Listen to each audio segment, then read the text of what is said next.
Là, on a acheté un bateau avec un ami qui est aussi agent immobilier. Et en fait, le bateau, c'est un très bon outil sur Miami pour aller montrer aux clients en fait, chacune des résidences. S'il a commencé à Las Vegas, où il possède toujours une agence, Vincent, 40 ans, s'est attaqué il y a 3 ans à Miami et son marché explosif. Une stat qui est intéressante, c'est que Miami s'est rentré dans le top 5 des villes où s'installent les ultra-riches. Les ultra-riches, c'est au-delà de 35 millions. Son quartier de prédilection, Miami Beach, et sa douzaine d'îles, reliées par des ponts. Donc ça, c'est le type de maison qui s'est construit sur les 5 dernières années, très cubique, très moderne. Puis celle-ci, elle est en vente pour 24 millions. Là. Et depuis le Covid, les prix ont augmenté de plus 85%. Et les loyers 69%. Si les îles sont réservées aux maisons individuelles, un autre secteur connaît une croissance fulgurante. L'agent rêve de piloter la vente d'un appartement dans une des tours du quartier de Brickell, le New York de Miami. Il y a notamment celle-ci là qui est en train d'être finie, qui est quasiment finie, qui est la tour Aston Martin. C'est une prouesse architecturale parce que le terrain est tellement petit que personne croyait que ce projet allait sortir.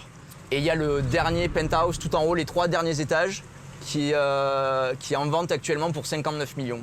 La tour Aston Martin, une folie de 66 étages. 391 appartements qui démarrent à 6,5 millions d'euros. Le triplex de 2700 mètres carrés qui coiffe le building face à l'Atlantique offre 7 chambres, une piscine par étage et un hélipad. Si vous sortez les 59 millions nécessaires à son acquisition, on vous offrira une des 24 Vulcanes produites par le constructeur en série limitée, un cadeau à 2,5 millions d'euros tout de même. Ce qui est aussi impressionnant ici, c'est la rapidité avec laquelle ils construisent. Un étage par semaine, ce qui est énorme. Avec ses 45 tours, Brickell symbolise l'explosion immobilière de Miami. D'ici la fin de la décennie, il en poussera 30 de plus. Mais avant d'accéder à ce marché, l'agent se concentre sur le secteur de la plage. On va rejoindre Christophe qui a la particularité d'être un broker à New York. Et là, il recherche un bien pour un client qui vient se relocaliser à Miami. Et toi ?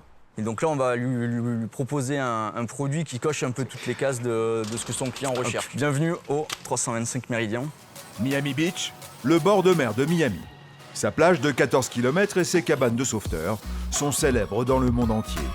Et c'est désormais un quartier très prisé par la riche clientèle new-yorkaise, la cible de Vincent. Il est à New York en pleine tempête de neige, donc il est heureusement disponible pour nous et on va lui envoyer pas mal de soleil. Il s'agit d'une maison de ville que Vincent a dénichée à 2 pas de la plage. Hey Michael. Le client est en visio. Vous m'entendez? Yes, I can. Can you hear me? So when you enter, you have right here on the right, you will have the guest bathroom, very Tulum style, very neat. And then let's go upstairs. And here you enter the very generous living room. Aux États-Unis, une transaction se pilote à 2 agents, un pour le vendeur, un pour l'acheteur.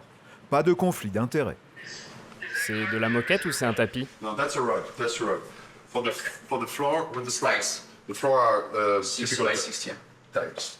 The kitchen, open everything. It's brand new. Top appliances. Looks like you have like an iPad. The inside of Yes, it's inside of the crib. Okay, so it's a cool feature. Le duplex fait 130 mètres carrés, 3 chambres, 2 salles de bain. Il est affiché à 1,4 million, un prix digne des beaux quartiers de Paris. The natural sunlight that's going through. You know what I mean? Okay. So here is the primary bedroom. That is southern exposure. Same tiles, same style everywhere. C'est parfait, c'est vraiment très bien. Il y a de fortes chances qu'on vienne le voir ce week-end. And I'll be here to pick you up at the airport, you know, Michael, with pleasure. All right. Il confirme qu'ils vont venir ce week-end Aucun problème, on sera là. programmer une visite Ouais, sans problème. présentielle, comme on dit. Si Vincent conclut la vente, il partagera avec Christophe 6% de commission sur le prix, soit 42 000 € chacun. Nous le retrouvons, mais aujourd'hui il porte une autre casquette, celle d'investisseur. Le premier endroit où j'ai commencé mes investissements, c'était ici. Donc là, il y a un golf. Là, je joue toujours au tennis ici, donc avec une super vue. Sébastien connaît par cœur ce quartier de Normandy Shore, à Miami Beach. Un secteur résidentiel qui illustre à la perfection la folie immobilière de Miami. Je la connais bien parce que je l'ai visité cette maison.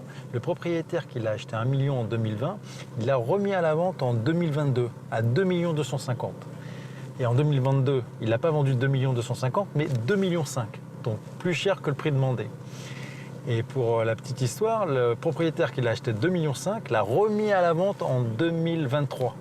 Il a réussi à la vendre à 2,9 millions. En à peine 3 ans, cette maison a vu sa valeur augmenter de presque 2 millions. Une aberration pour Sébastien, car tout le secteur est inondable. Ça, par exemple, je me rappelle, c'est laquelle? Celle-ci, j'avais fait une offre dessus tout au début. Mais toute cette maison, c'est des belles rénovations. Le problème, c'est qu'elles ne sont pas surélevées. Donc à un moment donné, combien tu valorises cette maison? Si un jour, il y a vraiment une inondation qui se passe, ta maison, elle passe de, je sais pas, à 2, 3, 4 millions à 0, quoi. Parce que il n'y a plus de solution. C'est pour ça que notre fonds immobilier, on ne veut pas prendre le risque et on a décidé de revendre la plupart des maisons qu'on avait ici, quoi. Et ce que je conseille à mes clients, c'est d'éviter d'acheter des maisons qui n'ont pas été rehaussées pour éviter qu'ils se retrouvent dans des problèmes de ce type. Situé à seulement 1,20 m au-dessus du niveau de la mer, 40% de Miami est menacé par la montée des eaux à l'horizon 2060. La ville impose désormais de nouvelles normes de construction. Ici, une maison surélevée, à côté d'une autre, qui ne l'est pas. L'investisseur choisit donc la carte de la prudence. Alors là, on est à Coral Gables. Ça, c'est une maison qui vient juste d'être construite en 2023. Très moderne, très sympa. Et ce qui est intéressant sur ce quartier, c'est que c'est un quartier, ce qu'on appelle sec. C'est pas inondable. Donc c'est un peu surélevé par rapport au reste de Miami. Donc là, vous n'avez pas besoin d'assurance inondation. Donc sur l'avenir, c'est un bon pari. La maison fait 280 mètres carrés sur 2 étages. 4 chambres, 5 salles de bain, avec une particularité dans l'une d'elles, on peut se doucher à 2. On voit, c'est quand même du matériel de qualité, quoi. Pour Miami. Parce que Miami, toutes les nouvelles constructions ne sont pas aussi bien faites. Des rangements dans toutes les chambres, une cuisine haut de gamme entièrement équipée. Un bel espace extérieur. Pour Sébastien, cette propriété coche toutes les cases. Miami, pas waterfront, mais on n'a plus de risque d'inondation, on n'a plus de risque lié aux hurricanes. C'est safe, quoi. Donc on fait pas un pari en disant ouais, on va mettre 3 millions de dollars dans une maison et demain vous avez de l'eau dans votre salon et votre maison vaut zéro, quoi. La journée de l'investisseur n'est pas encore terminée. Une dernière formalité reste à accomplir du côté de Hollywood, un quartier au nord de Miami. Ça, c'est une maison qui appartient au fonds immobilier. La locataire souhaite rester. Ça fait 2 ans qu'elle habite cette maison. Et donc, on fait un nouveau bail. Donc, je lui amène le bail et on va le signer. En Floride, un bail dure 1 an. Au renouvellement, surtout en période de tension sur le marché, le locataire craint un doublement du loyer, voire pire. Ils sont assez contents que je n'augmente pas les loyers. Parce qu'habituellement, les propriétaires, ils augmentent les loyers. Ils essayent de faire de plus en plus de profit, mais c'est pas notre but. On gagne assez d'argent avec cette maison. C'est pas non plus rajouter une couche. En plus de ça, un de ses enfants a dû faire de la chimio. C'est pour ça que j'amène un petit ballon de basket. Mais voilà, on essaye d'être gentil avec tout le monde, quoi, si on peut se permettre. Contrairement à la France, ici, aucune règle n'encadre les loyers. Je suis ravie de vous voir. For your child, just a little present. Merci. I hope your son is going better. Il va mieux.